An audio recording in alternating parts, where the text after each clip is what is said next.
حضرت ابو یعقوب اقطع بصری رحمۃ اللہ تعالی علیہ فرماتے ہیں کہ ایک دن میں شہر مکہ میں تھا تو مجھے بھوک لگ گئی اور کافی دن گزر گئے، میں نے کھانا بھی نہیں کھایا تھا، تو کمزوری بھی محسوس ہوئی، میرے دل میں کچھ گھبراہٹ سی ہوئی، تو میں کھانے کی تلاش میں نکل پڑا کہ شاید کچھ کھانے کو مل جائے۔ تو قریبی وادی کی طرف میں نکل گیا، تو وہاں پر میں نے دیکھا کہ وادی میں ایک شلجم پڑا ہوا تھا، تو اس شلجم کو میں نے اٹھا لیا، اٹھا کے جب اس کو دیکھا تو وہ باسی بھی تھا، تو میرے دل میں وہ گھبراہٹ سی محسوس ہوئی اور دل میں جیسے آواز آتی ہے تو آواز مجھے محسوس ہوئی جیسے کوئی کہنے والا کہہ رہا ہے کہ یار 10 دن تو نے صبر بھی کیا اور بھوک بھی برداشت کی، اور 10 دن کے بعد تجھے ملا بھی تو کیا ملا، ایک شلجم، اور وہ بھی باسی۔ تو میں نے اس شلجم کو پھینک دیا اور واپس آ گیا، تو واپس مسجد ایک تھی، اس میں آ کے میں بیٹھ گیا، تو وہاں پر نفل پڑھے، دعا مانگی اللہ تعالیٰ کی بارگاہ میں، تو اچانک مسجد میں ایک بندہ داخل ہوا، تو اس بندے نے میرے ساتھ سلام دعا لی اور بیٹھ گیا میرے پاس،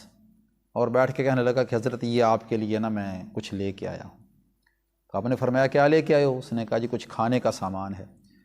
تو آپ نے فرمایا کہ یہ مجھے ہی کیوں دے رہے ہو؟ تو اس نے کہا کہ بات یہ ہے کہ پچھلے دنوں ہماری کشتی سمندر میں سے گزر رہی تھی، تو کشتی ڈوبنے والی ہو گئی، تو ہم میں سے تمام تاجروں نے یہ منت مانی اور کہا کہ اللہ تعالیٰ ہمیں اس عذاب سے بچا لے، تو ہم سب جو ہے وہ خیرات کریں گے، صدقہ وغیرہ دیں گے۔ تو دوسروں نے بھی دے دیا اور میں نے بھی نیت کر لی دینے کی، تو میں نے دل میں یہ نیت کی تھی کہ اس آدمی کو دوں گا جو مسجد میں مجھے سب سے پہلے ملے گا۔ تو مسجد کی طرف میں آیا ہوں تو سب سے پہلے مجھے آپ ہی ملے ہیں، تو میں یہ آپ کو تحفہ دے رہا ہوں، تو آپ یہ لے لیں۔ تو آپ فرماتے کہ میں نے اس کپڑے کو کھولا، اس میں وہ مصری کیک جیسی کوئی چیز تھی، اور اس کے علاوہ بادام بھی تھے چھلے ہوئے، اور کھانڈ کی ڈلیاں جیسی وہ مصری ٹائپ ہوتی ہیں، اس طرح کی وہ ڈلیاں بنی ہوئی تھی، تو میں نے ان سے لے لیا، تو تھوڑا تھوڑا میں نے کھایا، اور کھانے کے بعد میں نے اس کے کہا کہ آپ اس کو لے جائیں اور خود بھی کھا لیں اور اپنے بچوں کو بھی کھلا دیں۔ تو وہ مجھ سے لے کر چلا گیا۔ تو بعد میں میرے دل میں خیال آیا کہ یار تیرا رزق تو اتنے دنوں سے تجھے خود ہی تلاش کر رہا تھا، اور تو اس کو وادیوں میں تلاش کر رہا تھا، تو رزق جو ہے یہ خود بندے کی تلاش میں رہتا ہے۔